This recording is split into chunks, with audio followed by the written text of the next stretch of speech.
अभिवादन स्वीकार करें हमारा। मैं आपका स्वागत करता हूं दैनिक लोक सदन छत्तीसगढ़ मध्य प्रदेश दैनिक समाचार पत्र के संपादकीय पृष्ठ पर।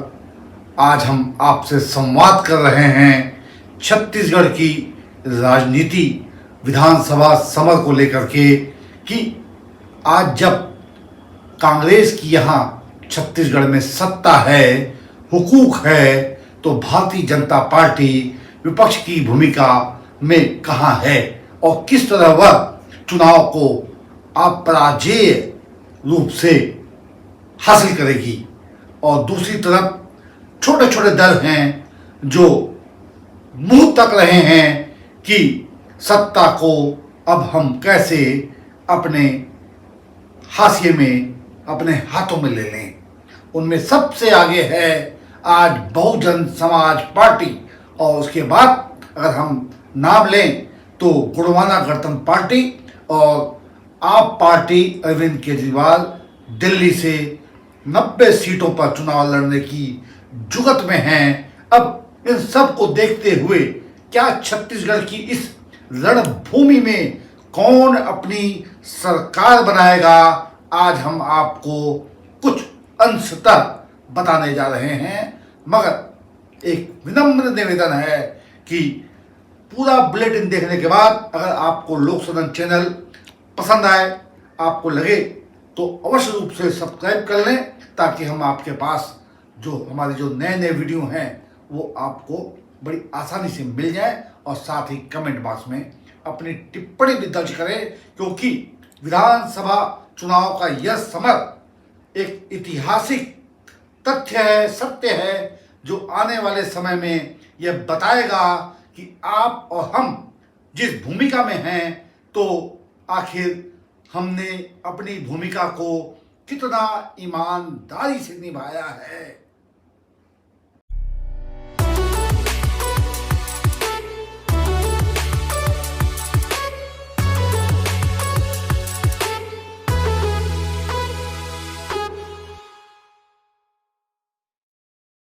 दोस्तों, सत्य तो यह है कि 5 वर्ष तक कांग्रेस के मुख्यमंत्री के रूप में भूपेश बघेल ने छत्तीसगढ़ की अस्मिता और संस्कृति को लेकर के जो काम किया है वह अद्वितीय है, जिसे कोई भी नकार नहीं सकता। यहाँ तक कि हम यह कहेंगे कि 3 वर्षों के शासन में अजीत प्रमोद कुमार जोगी का वह समय याद करिए।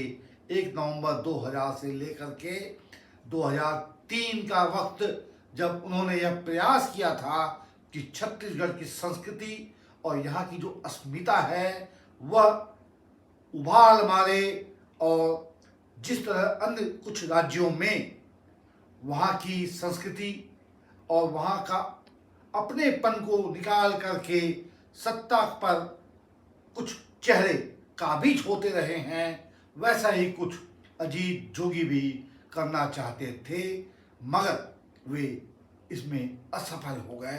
अब अगर परिदृश्य में आज हम देखें तो फिर कट्टू हम कह सकते हैं कि भूपेश बघेल ने 5 सालों तक वही किया जो अजीत प्रमोद कुमार जोगी 3 वर्षों तक करते रहे। अर्थात उन्होंने यहाँ की हर एक चीज, छोटी सी छोटी चीज, जैसे भौरा चलाना, गुल्ली डंडा खेलना, जो यहाँ का जमीनी खेल है, और यहाँ का गोठान, यहाँ का नरवा, यहाँ का बाड़ी, यहाँ की हर उस क्षय को उन्होंने स्पर्श किया।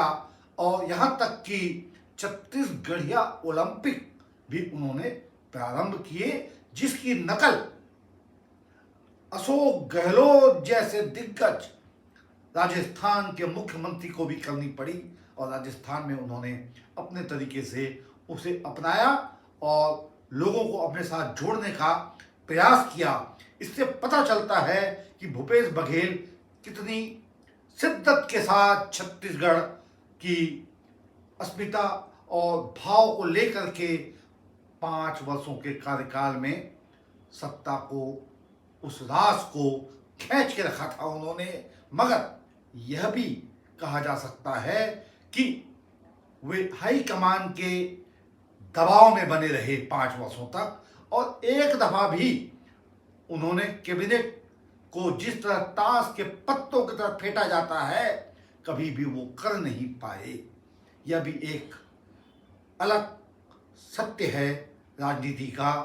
अब अगर हम आगे चलते हुए भारतीय जनता पार्टी की बात करें तो 5 वर्षों तक इन 18 से 23 के मध्य भारतीय जनता पार्टी डॉक्टर रमन सिंह और जो उसके पार्टी के जो चेहरे हैं वे सिर्फ भूपेश बघेल की तरफ देखते रहे, तकते रहे कि वे गलतियां करें और हम किसी भी तरीके से आने वाले चुनावों में जीत करके आ जाएं। जिस तरह जमीनी संघर्ष किया जाता है उससे विलग रहे, या कहें हम चूक हो गई उनसे, या फिर यह कहें कि हम सोते रहे, या फिर हम यह कहें कि खरगोश और कछुए की यह दौड़ है राजनीति की।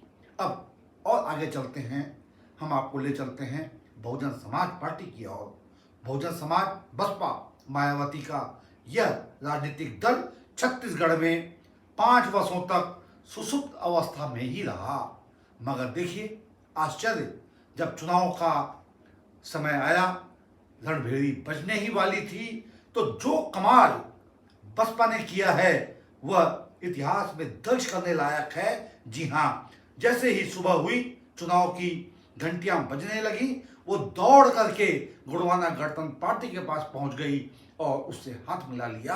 अब यह दोनों पार्टियां तीसरे दल के रूप में बहुत ताकतवर होकर के चुनाव लड़ने जा रहे हैं, और यह संभावना है कि अच्छे खासे मत का विभाजन करने की ताकत इन दोनों ही पार्टियों में साफ साफ दिखाई देती है। और राजनीति के पंडित, या कहें कि जो भी विश्लेषक हैं, वह यह मानते हैं कि दोनों ही पार्टियों में एक बड़ी ताकत है जो भाजपा को और कांग्रेस को नकेल डालने के लिए पर्याप्त ताकत रखते हैं। ऐसे में यह चुनाव बहुत ही रोचक हो चुका है छत्तीसगढ़ का। और अब सर्वे की बात अगर हम जमीनी कहें तो कांग्रेस हिल रही है। कांग्रेस 5 वर्षों तक राज करने के बावजूद अब यह कहने का साहस नहीं कर पा रही है कि हम तो 70 और 75 सीटों को पार कर जाएंगे। दूसरी तरफ भारतीय जनता पार्टी है जो 15 सीटों से निचले स्तर से उछाल मारते हुए अब लगभग 40 सीटों के आसपास पहुंच चुकी है, और हो सकता है चुनाव का वक्त आते आते वह 45 तक भी पहुंच जाए। अर्थात यहाँ का चुनाव छत्तीसगढ़ का इन संभावनाओं के साथ है कि यहाँ कुछ भी हो सकता है। अब सब कुछ मतदाताओं के हाथ में है, और यहाँ का जो संघर्ष है वो त्रिकोणीय हो चुका है। और अब हालात को बयां करने के लिए यहाँ के बड़े से बड़े दिग्गज के पास भी मैं समझता हूँ कि वह विश्लेषण, वह शब्द नहीं होंगे जो यह बता सकें कि यहाँ कौन चुनाव जीतेगा, कौन सत्ता बनाएगा।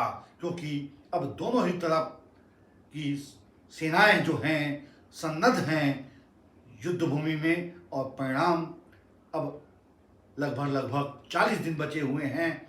आज के तारीख में हम तो यही कहेंगे कि दोनों ही सेनाएं, चाहे वो कांग्रेस हो या भाजपा हो, दोनों ही जीत के प्रति आशान्वित हैं, और ऐसा लगता है कि इनमें से कोई भी पार्टी जीत सकती है। और तीसरा, बसपा और गुड़वाना के सहयोग के बगैर शायद अब की बार 23 की सरकार छत्तीसगढ़ में नहीं बन पाएगी। यही हमारा ऐलान है। इसके साथ ही आपसे हम विदा चाहते हैं और आपसे अपेक्षा करते हैं, आग्रह करते हैं कि आपने जब पूरा बुलेटिन देख लिया है तो अवश्य रूप से अपनी बात को विस्तार से कहिए, लंबे से कहिए, ताकि आने वाले बुलेटिन में हम उन तथ्यों को, सत्यों को, उन बातों को लेकर के आपके समक्ष और भी अच्छा विश्लेषण लेकर के प्रस्तुत हों।